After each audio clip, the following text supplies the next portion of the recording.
ఓం నమో నారాయణాయ. దయచేసి ఈ వీడియోని స్కిప్ చేయొద్దండి. ఇది మీ మంచి కోసం మాత్రమే చెప్తున్నాను, వినాలని మాత్రమే చెప్తున్నాను. ఆకలికి విరుగుడు ఏమిటండి? ఆహారం. రోగానికి విరుగుడు మందు. మరి కర్మకి విరుగుడు ఏంటండి?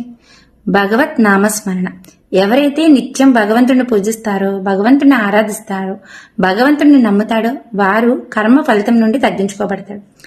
మనం తప్పు చేస్తేనే ఈ కర్మను అనుభవిస్తున్నామా? కానే కాదు. మన కుటుంబ సభ్యుల్లో ఎవరు తప్పు చేసినా కూడా ఆ యొక్క కర్మ వారి పిల్లలకు వస్తుంది, వారి భార్యకు వస్తుంది, ఇంటి కుటుంబ సభ్యులందరికీ వస్తుంది. ఆ విషయం మన అందరికీ తెలుసు.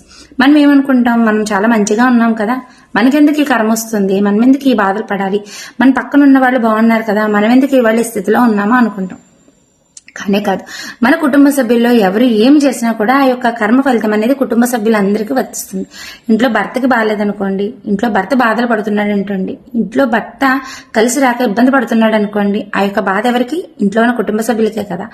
బట్ ఒకరి యొక్క బాధకి, ఒకరి యొక్క నాశనానికి, ఒకరి నుండి వచ్చే శాపనార్థాలకి మనం బాధ్యులం కాకూడదు.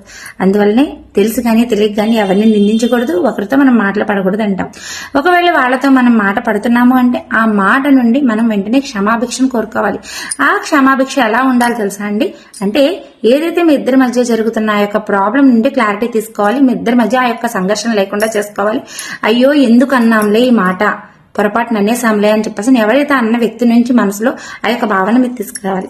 అప్పుడు మాత్రమే మీకు ఆయన దగ్గర నుండి వచ్చే, ఆవిడ దగ్గర నుంచి వచ్చే కర్మఫలితం అనేది నిషేధించబడుతుంది.